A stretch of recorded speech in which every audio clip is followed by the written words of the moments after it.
Allí, su madre se mostraría profundamente preocupada por la salud de su hijo. Habíamos cenado con mi hermano y mi madre y mi padre, y estaba a punto de marcharse para coger el avión. Y mi madre le preguntó: ¿estás bien? ¿Te duele algo? Y mi hermano dijo: sí, me está molestando un poco la espalda. Y mi madre le dijo: espera un momento, ahora vengo. Mi madre subió al piso de arriba y volvió con una escayola para la espalda y se la colocó a mi hermano. Cuando mi hermano llegó a Europa, llamó a mi madre y le dijo: es el mejor remedio que me han dado hasta ahora. La comitiva presidencial llegó a París el 31 de mayo de 1961. Jackie, que hablaba francés con soltura, volvía a la ciudad de sus años de estudiante. Kennedy venía con la intención de ganarse al presidente Charles de Gaulle, un hombre de gran ego susceptible de las alabanzas. Fue una bienvenida triunfal. Una multitud se concentró todo a lo largo del recorrido de 16 kilómetros desde el aeropuerto hasta el centro de París. Una vez en el centro, la comitiva presidencial fue escoltada a caballo por la Guardia Republicana. Algo cambió en ella y me dijo: ¿sabes qué? Esto de ser primera dama bien utilizado puede llegar a estar bien.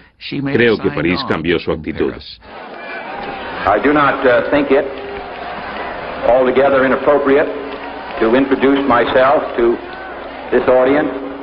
I am the man who accompanied Jacqueline Kennedy to Paris, and I've enjoyed it. Kennedy había venido para asegurarle a de Gaulle que los tratados de seguridad de Estados Unidos significaban algo. Los franceses temían desde hacía tiempo que Estados Unidos no defendiera a Europa Occidental de un ataque soviético. De Gaulle dijo: no nos salvaréis. Si los soviéticos, si su imperio marcha sobre Europa Occidental, no utilizaréis vuestras armas nucleares. Y Kennedy tuvo que decirle más de una vez: sí, sí lo haremos. Sí lo haremos. Para ser alguien que afirmaba que la presidencia era el medio de contener la amenaza de la guerra nuclear, resultaba irónico que se encontrara en París asegurándole a de Gaulle que estaba dispuesto a lanzar el primer ataque. Los franceses advirtieron a Kennedy que llevaban ya 6 años haciendo tratos con Khrushchev y le aconsejaron no dar ninguna muestra de debilidad, especialmente respecto a la situación de Berlín. Le dijeron: mire, Viena va a ser una prueba psicológica. Khrushchev va allí para ver si usted se va a mantener firme o no. No ceda, no dude, no dé signos de debilidad. No hable de ningún acuerdo provisional para Berlín. No ceda ni un ápice. La ciudad, que había sido dividida en Berlín Este y Berlín Oeste a finales de la Segunda Guerra Mundial, se encontraba a 144 kilómetros en territorio de la Alemania comunista del Este.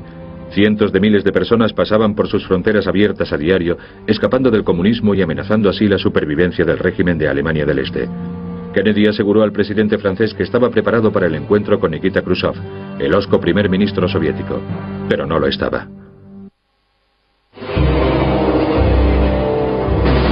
La cumbre soviético-norteamericana estaba prevista en Viena el 3 de junio de 1961. Khrushchev y su séquito viajarían por tren desde Moscú, atravesando los países del Pacto de Varsovia.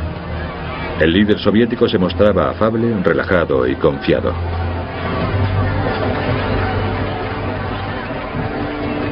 Khrushchev era un hombre de origen campesino que llevaba desempeñando cargos de importancia en la Unión Soviética desde hacía un cuarto de siglo ya. Había estado estrechamente vinculado al régimen de Stalin y a los crímenes de Stalin. Era una persona que había ordenado y presenciado muchísimas ejecuciones. Pero tras sus sonrisas y ademanes encantadores, Khrushchev estaba preocupado. Sabía que tenía que lograr obtener de Kennedy algún tipo de concesión sobre Berlín. De lo contrario, se arriesgaba un colapso del régimen comunista en Alemania del Este. Tanto Kennedy como Khrushchev intuían que su parte de Berlín y su parte de Alemania eran las piezas claves del dominó, y había que protegerlas, porque si las perdían, perderían el resto. Ambos sabían que este conflicto mundial, que dominaba la Guerra Fría entre la democracia y el comunismo, tendría que resolverse empezando por Berlín. Kennedy recibió una bienvenida de héroe de camino a la embajada estadounidense situada en pleno centro de Viena. Una vez allí se reunió con el doctor Max Jacobson, quien le esperaba con el tratamiento, en el que se incluía anfetaminas, que le ayudaría a sobrellevar el dolor de espalda. Kennedy se medicaría antes de cada una de las 4 sesiones que había planeadas para los 2 días siguientes. Los médicos de la Casa Blanca no tenían constancia de Jacobson ni de su tratamiento. Vino en un avión diferente. No formó parte del contingente del Air Force One. Lo trajeron, digamos, en secreto, y el hecho se ocultó a los otros médicos. La recepción que Viena dio a Khrushchev fue fría y reflejaba más curiosidad que entusiasmo. Parecía que los norteamericanos tenían la baza ganadora. El primer encuentro se celebró en la tarde del 3 de junio en la embajada norteamericana. El joven Kennedy destacaba por su juventud y buen porte en contraste con un rechoncho Khrushchev de 67 años. Víctor Zuckroder, el intérprete de Khrushchev, es el único superviviente que participó en la cumbre. Ninguno de los dos, ni Khrushchev ni Kennedy, pusieron ningún papel sobre la mesita. No se tocó ningún punto. Nada de nada. Así fue la cumbre de Viena. No habiendo ningún tipo de estructura, los dos estadistas estuvieron divagando durante la primera sesión hasta que Kennedy cometió su primer error. Intentó discutir los méritos de los dos sistemas políticos y el líder soviético aprovechó la oportunidad para soltar un monólogo. Ese era el monotema de Khrushchev. Se aferró a él y empezó con un largo discurso sobre las ventajas del socialismo y, por ende, del comunismo. Sobre que era inevitable que el comunismo se impusiera al capitalismo, que ese era inexorablemente el camino que seguía la historia. Khrushchev no paraba de hablar y, por supuesto, ese tópico no les llevó a ninguna parte. La actitud tan descortés de Khrushchev debió de dejar pasmado a Kennedy. Debió impresionarle mucho y posiblemente le hiciera darse cuenta de la gravedad, del peligro real en que nos encontrábamos. Debió de pensar: estoy tratando con una persona muy peculiar, con un personaje muy extraño, con quien no me va a ser muy fácil encontrar puntos en común. Y estamos discutiendo asuntos que pueden llevarnos a una guerra termonuclear. El primer día acabó con una especie de acuerdo para garantizar la neutralidad de Laos, pero el tema más espinoso, la situación de Berlín, no se mencionó.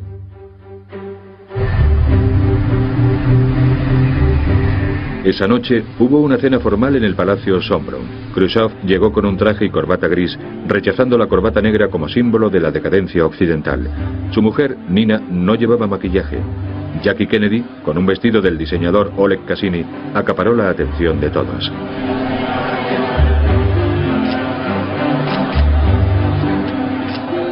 Incluso un hombre tan vulgar como Khrushchev debió mirar con envidia a Jackie. Nina tenía un aspecto muy adusto. Llevaba un traje que la hacía parecer un saco de patatas. Era azul marino con un cinturón alrededor de la cintura. Se la veía muy incómoda, como que claramente no estaba a gusto. Luego estaba Jackie, radiante como una diosa de marfil. Khrushchev, desde su sitio, no la quitaba ojo. La reunión del día siguiente tuvo lugar en la embajada soviética. Justo como temía Kennedy, Khrushchev no dejó de insistir en que la Unión Soviética tenía derecho a apoyar las guerras de liberación del tercer mundo, especialmente en Vietnam. Una vez más, la sesión se prolongó hasta que Khrushchev por fin sacó el tema de Berlín. Declaró que tenía la intención de que en un periodo de menos de 6 meses se firmara lo que él llamaba un tratado de paz con los alemanes del Este para acabar con los derechos de ocupación de los aliados de Alemania Occidental. Kennedy se dio cuenta de que esto podría significar la guerra. Kennedy le dejó bien claro a Khrushchev que lo que más le importaba era Berlín Occidental, y eso lo dejó bien establecido en la cumbre de Viena. En ese momento había trazado una línea de demarcación. Kennedy le advirtió a Khrushchev que la postura soviética amenazaba la paz mundial, pero el dirigente soviético no se inmutó. Se llegó a un punto en la reunión con Khrushchev en que Kennedy dijo: mire, si hay una guerra nuclear, van a morir 70 millones de personas en los primeros 10 minutos. No podemos dejar que eso suceda. Tenemos que llegar a un acuerdo. Más tarde nos comentó: Khrushchev ni parpadeó, ni se inmutó. No demostró ninguna emoción. Como si dijera: ¿y a mí qué? Entonces fue cuando Kennedy concluyó diciendo: bueno, si es así como lo quiere, va a ser un largo y frío invierno. Delante de las cámaras de televisión, Khrushchev parecía muy seguro. Kennedy estaba muy serio. Al volver a la embajada soviética, Khrushchev comunicaba sus impresiones a sus ayudantes sobre la reunión. Khrushchev dijo, y me acuerdo muy bien de ese día, dijo: Santo cielo. Compadezco al pueblo norteamericano por el tipo de persona que les ha tocado como cabeza de Estado. Creo que Kennedy no esperaba encontrarse con un muro semejante y empezaba a preguntarse si sería capaz en realidad de negociar con una persona así. Y creo que eso le asustó, como es lógico. La última sesión había sido penosamente larga para Kennedy. Normalmente no podía permanecer quieto en la misma postura más de unos pocos minutos, y en esa ocasión Khrushchev lo había tenido escuchando durante 5 horas seguidas, mucho después de que se agotara el efecto de las inyecciones del Dr. Jacobson. Kennedy llegó. Llevaba puesto un sombrero y se hundió en un sillón y se tapó los ojos con el sombrero. Reston le preguntó, ¿cómo ha ido? Y Kennedy le respondió, la peor experiencia de mi vida, me ha pisoteado. Cuando volaba desde Londres, después de Viena, yo estaba en la sala de billar del Air Force One y a medio camino me llamó para que fuera a verle. Estaba en pantalón corto y le estaban aplicando compresas calientes en la espalda. Tenía un aspecto horrible. Estaba pálido por la fatiga. Era la primera vez en toda mi experiencia que veía con tanta claridad el lado humano de un presidente. Era un hombre de carne y hueso, agotado y realmente frágil. La tarde del 6 de junio hablaba para el pueblo norteamericano desde el despacho oval. I went to Vienna to meet the leader of the Soviet Union, Mr. Khrushchev. For 2 days we met in sober, intensive conversation. And I believe it is my obligation to the people, to the Congress, and to our allies to report on those conversations candidly and publicly. Mr. Khrushchev and I had a very full and frank exchange of views on the major issues that now divide our two countries. I will tell you now that it was a very sober 2 days. There was no discourtesy, no loss of tempers, no threats or ultimatums by either side. No advantage or concession was either gained or given. No major decision was either planned or taken. No spectacular progress was either achieved or pretended. We have wholly different views of right and wrong, of what is an internal affair and what is aggression. And above all, we have wholly different concepts of where the world is and where it is going. Kennedy rara vez permitió que el dolor afectara a su desempeño en la presidencia, pero los periodistas notaron que el presidente parecía cansado. Pierre Selinger, el secretario de prensa de la Casa Blanca, explicaba que el aletargamiento del presidente era debido al desfase horario. En realidad, Kennedy había regresado a la Casa Blanca prácticamente sin poder tenerse en pie. Sé que cuando volvió de Viena, tuvo que guardar cama casi constantemente durante 2 semanas para recuperarse. Se dijo que el presidente permanecía en la Casa Blanca analizando la reunión, pero la verdad es que estaba agotado. Tampoco se informó de nada a los empleados del presidente. Muy pocos amigos fueron autorizados a visitarle. Ben Bradley notó que la sala de proyección de la Casa Blanca había sido acondicionada para solventar los problemas derivados de su salud. Recuerdo que una noche íbamos a ver una película en la sala de proyección de la Casa Blanca y él estaba acostado. No medio acostado con los pies fuera o algo así. Estaba metido en la cama. Fue durante esta época en la que Kennedy le ordenó a su secretaria, Evelyn Lincoln, poner a buen recaudo todos los informes médicos y no revelar nada. No es difícil imaginarse por qué. Durante la mayor parte de... Allí, su madre se mostraría profundamente preocupada por la salud de su hijo. Habíamos cenado con mi hermano y mi madre y mi padre, y estaba a punto de marcharse para coger el avión. Y mi madre le preguntó, ¿estás bien? ¿Te duele algo? Y mi hermano dijo, sí, me está molestando un poco la espalda. Y mi madre le dijo, la comitiva presidencial fue escoltada a caballo por la Guardia Republicana. Algo cambió en ella y me dijo, ¿sabes qué? Esto de ser primera dama bien utilizado puede llegar a estar bien. Creo que París cambió su actitud. I do not think it altogether inappropriate to introduce myself to this audience. I am the man who accompanied Jacqueline Kennedy to Paris, and I've enjoyed it.